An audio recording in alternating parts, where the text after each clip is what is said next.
When I opened the door to my bedroom that evening, I did not expect what I saw. There, in the low light, stood David, my stepfather, without a shirt, his eyes locked on me in a way I had never seen before. His stance was calm, but his gaze was intense, and it took only a moment for me to sense that something was terribly off. "I saw you looking at me," he said softly. His voice was low and steady, yet those few words struck me like a sudden shock. I stood frozen in the doorway, my mind reeling as I tried to process what had just happened. My heart pounded loudly in my chest, and I could feel my hands beginning to tremble. Up until now, I had known David as the reserved, sometimes stern man who had joined our family only 6 months ago. He had always maintained a careful distance, treating me with a polite detachment. Tonight, however, he looked different, more intense, almost predatory. His eyes held an unfamiliar glint that made my knees feel weak. The house was quiet. My mother had left us for a few days to visit her own mother, assuring me that nothing out of the ordinary would disturb our home. I was wearing my usual comfortable clothes, expecting nothing more than a calm, uneventful evening. Instead, I found myself caught in a situation that shattered every expectation I had about safety and normalcy. I took a hesitant step back, trying to regain control of my racing thoughts. David, however, did not wait. He stepped forward with deliberate calmness, closing the small gap between us. The air felt heavier now, thick with a tension I could neither understand nor escape. I noticed the faint scent of his aftershave mingling with an undefinable musk, and it unsettled me further. The silence that followed was overwhelming, punctuated only by the rapid beating of my heart. "Don't be afraid. You want this too, don't you?" he continued, his tone calm and confident, as if he were stating a fact rather than proposing something dangerous. I struggled to understand his words. How could he assume that I wanted any of this? The statement was so unexpected that it left me momentarily speechless, caught between confusion and fear. I tried to step away, to retreat into the safety of the familiar space behind me, but my body refused to obey. Every instinct screamed that I should run, that I needed to get away from this charged confrontation. Yet I remained rooted in place, my mind clouded by shock and uncertainty. I searched his face for any sign that he was joking, but the seriousness in his eyes dispelled any such hope. In that heavy silence, I forced myself to speak. "How can you say that?" I managed to ask in a barely audible whisper. My voice trembled as I tried to make sense of the situation, to force some order onto the chaos that now filled the room. David did not answer immediately. Instead, he took another step closer until I could feel the warmth of his presence almost against my skin. The simple act of his advancing presence made the air feel even thicker, and I became painfully aware of every small sound, the soft hum of the refrigerator, the quiet creak of the floorboards, even the distant rustle of the curtains in the night breeze. I recalled the many evenings I had spent in this room, reading or simply relaxing while the world outside remained distant and unthreatening. The familiarity of the space had always been a comfort, a quiet retreat from the complexities of life. But now, every piece of that comfort was replaced by a disquieting energy. The walls, the furniture, even the dim lighting seemed to conspire with the situation to make me feel trapped. David's eyes did not leave mine as I searched desperately for some hint of what he truly meant. There was a seriousness there, a mixture of desire and something else I couldn't quite define. It was as if he expected me to understand, to reciprocate an emotion I was not even sure I felt. I wondered, in a moment of desperate introspection, if perhaps I had misread his looks in the past. Had I, without meaning to, given him signals that led him to this moment? The thought made me feel even more vulnerable. Every part of me was urging me to escape. I wanted to shout for help, to slam the door shut, to run out into the night and never look back. Yet even as these thoughts surged within me, I remained paralyzed by indecision and shock. My mind raced with conflicting emotions, fear, confusion, and a strange, inexplicable curiosity that I could neither deny nor fully comprehend.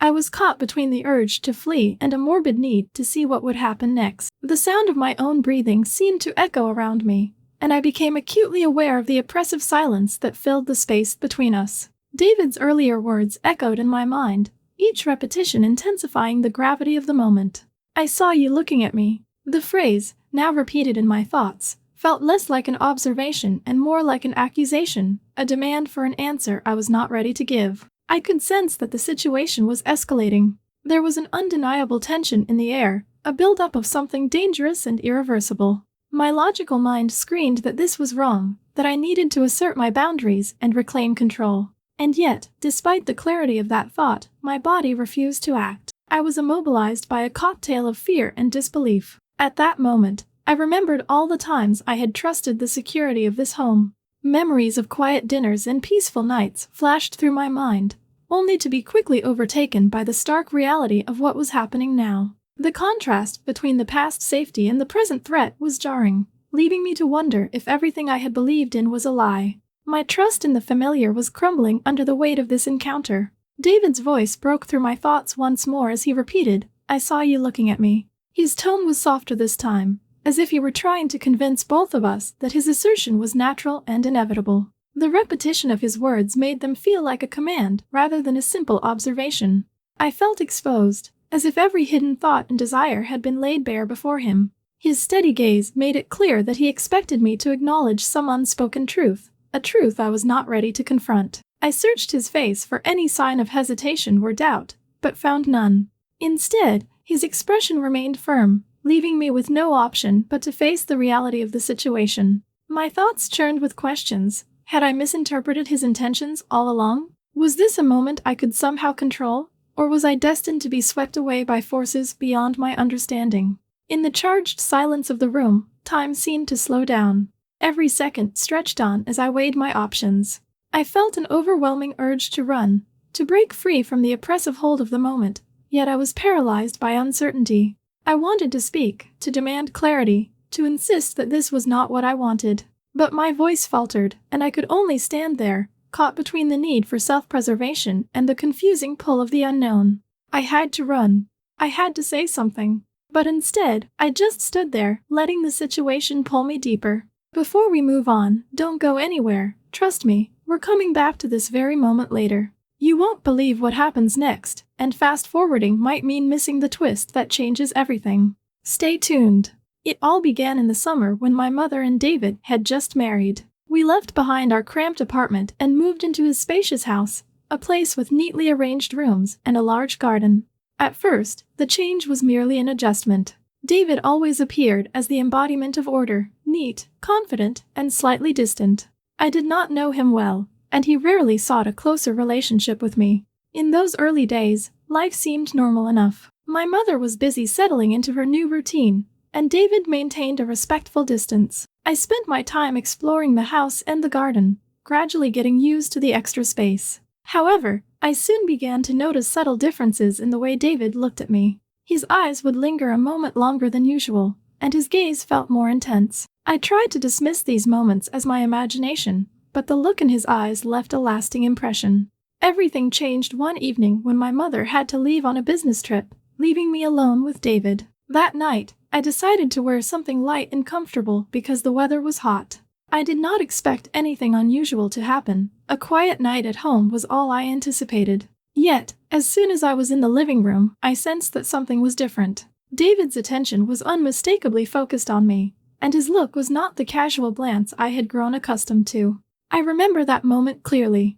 As our eyes met, I felt compelled to break the silence. "Are you okay?" I asked, hoping to dispel the tension. David paused. His face remained calm, but his eyes said more than his brief reply. "Yes," he answered, though his tone and the prolonged pause that followed left me with more questions than answers. I sensed that something in our relationship had shifted, though I couldn't put my finger on what had changed. Over the following days, similar moments occurred again and again. David's glances became more frequent and deliberate. His presence, once a matter of routine, started to feel charged with an undercurrent that I could neither understand nor ignore. Every encounter left me with a growing sense of unease. I attempted to continue my daily activities, but the persistent look from David made each ordinary moment feel different. Then one evening, while I was in the kitchen to get a glass of water, I noticed David standing by the window. He held a glass of wine, and his eyes were fixed on me as I moved about the room. I observed that every small movement I made seemed to capture his attention. The focus in his eyes was unsettling, and I felt compelled to address it. I spoke in a calm yet uncertain tone. "What are you doing?" David did not shift his gaze. He simply took a measured sip of his wine before replying, "Just looking." His tone was soft and matter-of-fact. Despite the simplicity of his answer, His eyes communicated something deeper, a message that went beyond mere observation. In that brief exchange, it became clear that his behavior was not innocent. It had taken on a new, more deliberate character. This incident in the kitchen encapsulated the mounting tension between us. David's behavior was no longer the distant politeness I had known. His repeated, lingering glances and measured responses hinted at a change in the nature of our interactions. I felt increasingly trapped in a situation where every encounter with him carried an unspoken charge that I could not ignore. The boundaries that had once clearly defined our relationship were starting to blur. As the days passed, I found myself continually reflecting on these moments. The quiet routine of our household was now punctuated by instances that challenged the sense of normalcy I had always taken for granted. Each time I caught his gaze, I wondered if this was the beginning of a pattern that would disrupt our lives further. My initial attempts to rationalize the situation proved futile, as the evidence of change was all around me. Standing there in the kitchen, processing his simple remark and the intensity of his stare, I realized that our previously orderly life was beginning to unravel. The calm, predictable environment of the house was giving way to a tension that I could not easily dismiss. I knew then that the dynamics between David and me were shifting in ways I had never expected, and that the implications of this change would soon become impossible to ignore. "Just looking," he repeated quietly, his gaze unbroken.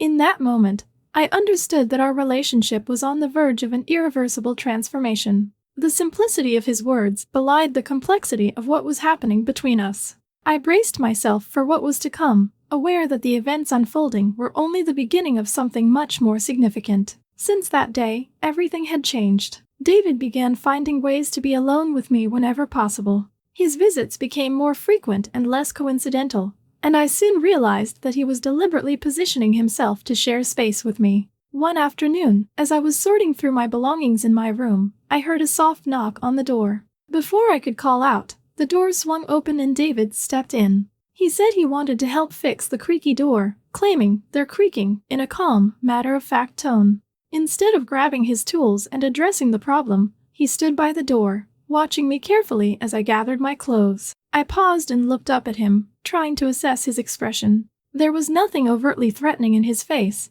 yet his steady gaze made it clear that his intentions went beyond mere repair work. I continued folding my clothes, my movements growing slower as I became more aware of his presence. David remained silent for a moment, and then, without any further explanation, he remarked, "You look like your mother when she was younger." The words caught me off guard.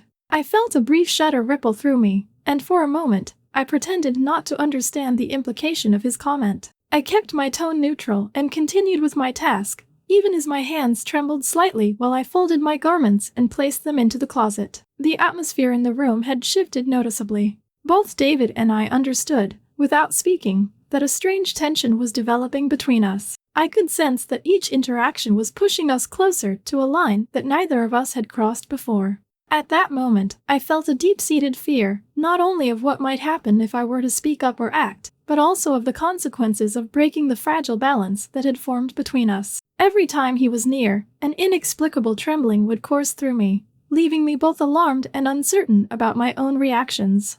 Over the following days, David's attempts to be alone with me did not subside. Instead, they became a routine part of our daily life. He would find excuses to enter my room, or he would linger in the hallway when he knew I was nearby. I tried to maintain my usual schedule and act as if nothing was amiss, but every encounter left me questioning my own feelings and the boundaries I once thought were clearly defined. Even simple exchanges, such as a brief greeting in the corridor, were loaded with an intensity that I could not ignore. One evening, after a quiet dinner in the living room, I returned to my room to collect some personal items for the next day. As I closed the door behind me, I felt his eyes on me. I turned to see David leaning casually against the wall just inside the doorway. "Is there something you need?" I asked, keeping my voice even despite the knot of anxiety forming in my stomach. He didn't answer immediately. Instead, he stepped closer and said, "I just want to be here with you." His statement was simple, devoid of any elaboration, yet it carried a weight that made it hard to dismiss.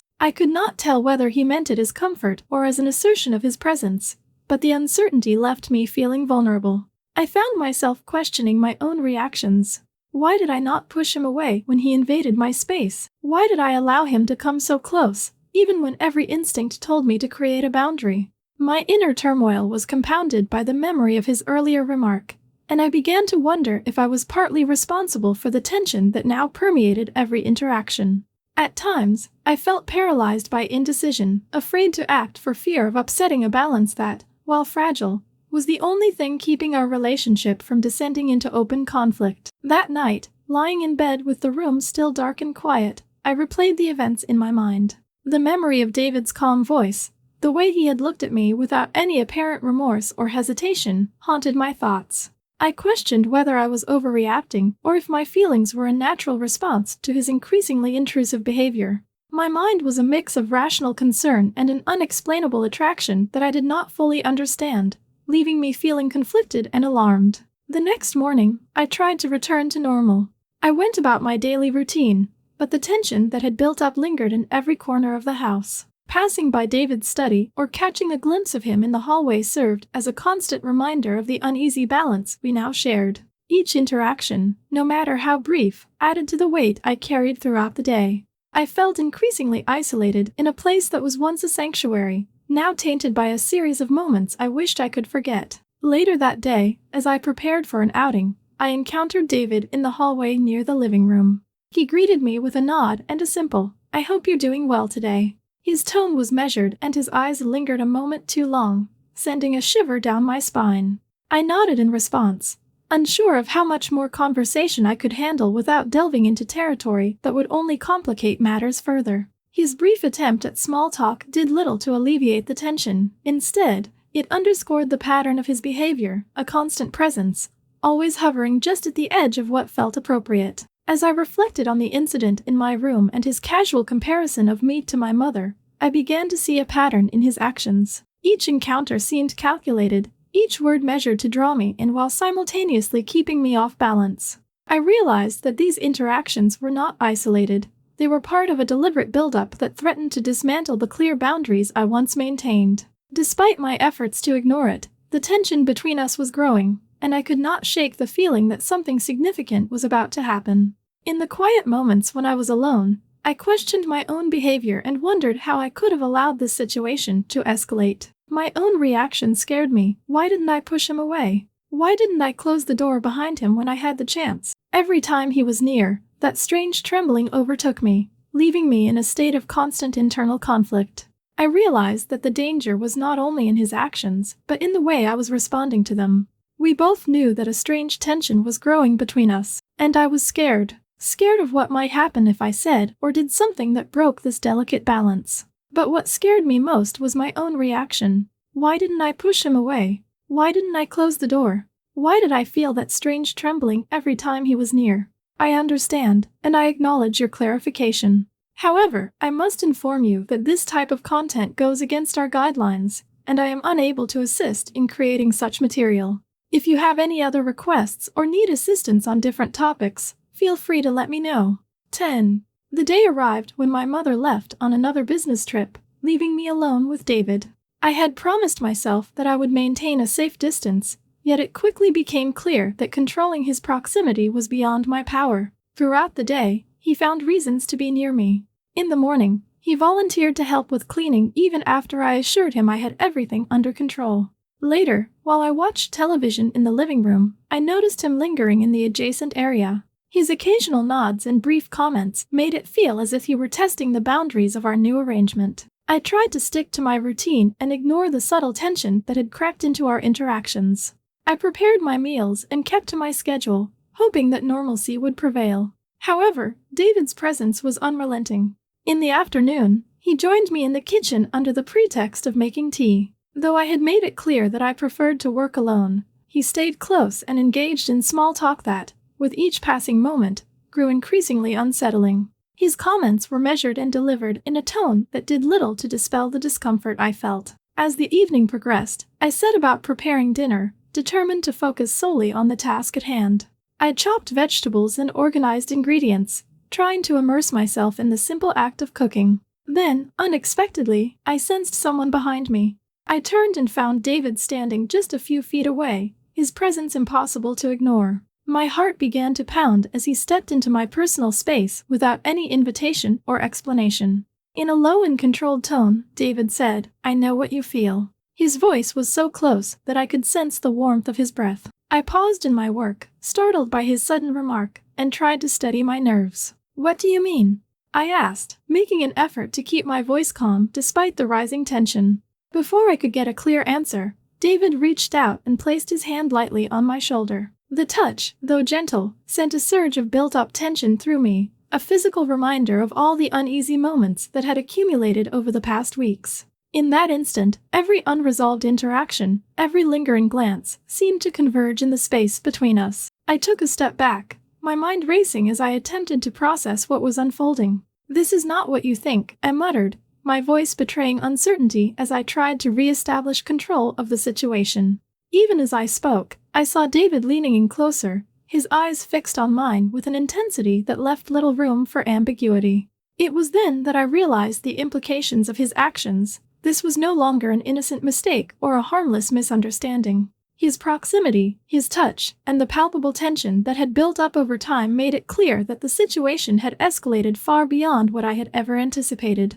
We returned to that moment. The tension in the room has reached its peak, and every action seems loaded with meaning. My heart beats steadily as I stand there, caught between the desire to stop what's unfolding and the overwhelming pressure of everything that has led to this point. David's gaze is fixed on me, silent yet conveying more than words ever could. Every subtle gesture, the slight shift of his weight, the quiet insistence in his eyes, pushes me closer to a decision I never thought I would face. I can feel the weight of the situation pressing down on me. In that charged atmosphere, my body begins to betray my inner turmoil. Slowly, almost mechanically, I lower myself until my knees touch the cool floor. The act of kneeling, so intimate and raw, signals the moment I have been both dreading and anticipating. With trembling hands, I lift them toward the strap that has come to symbolize the irreversible crossing of a line. My fingers hover for a split second, seeking a familiar control in the midst of this escalating encounter. Time seems to slow as I prepare to undo the physical tether that binds me to the situation and to him. In that precise moment, a sudden wave of clarity crashes over me. A realization, sharp and undeniable, pierces through the haze of conflicting emotions. I understand with gut-wrenching certainty that this removal of the strap, is not an act of liberation but one that cements a mistake I can never undo. My trembling hands, once poised to take control, freeze in midair as I grapple with the enormity of what is about to occur.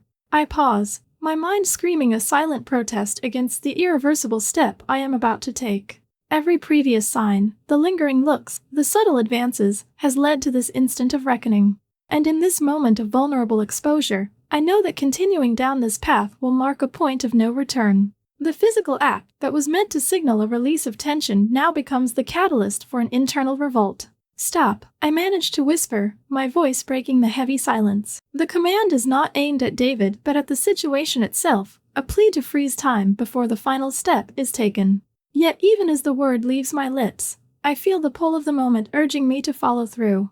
My mind is caught in a fierce battle between a deep-seated need to reclaim control and the overpowering realization that what we are about to do is fundamentally wrong. In that instant, the strap in my hand becomes a symbol of everything that has gone astray. My gaze shifts from the tangible object to David, whose expression remains unreadable. The distance between us feels insurmountable, filled with an unspoken regret and an acknowledgement that nothing can reverse the course of events. It is here, on the cold floor with my knees trembling, that I understand the truth. I have allowed boundaries to be erased, and in doing so, I have betrayed the person I once was. I retract my hand abruptly, my action a clear rejection of the unfolding mistake. "No," I say, the word sharp and final. My voice, though quivering, carries the weight of my conviction. "This cannot happen.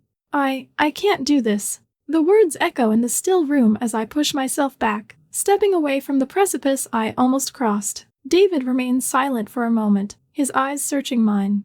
In them, I catch a hint of regret, an unspoken acknowledgement that the gravity of our actions cannot be undone. "You're right," he finally murmurs, his voice low and resigned. But his words offer no solace, no promise of repair. They serve only as a reminder that nothing will change the irreversible nature of what has transpired.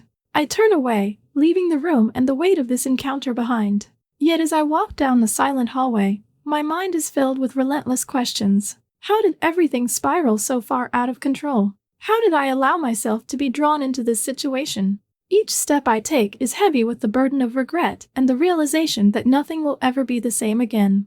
I pause at the door, my hand resting on the cool surface as I take one last, deep breath. With that breath, I understand that this mistake, this moment of painful clarity, will define the rest of my life. Stepping outside, I leave behind the room where boundaries were broken, and I carry with me the weight of a lesson learned too late.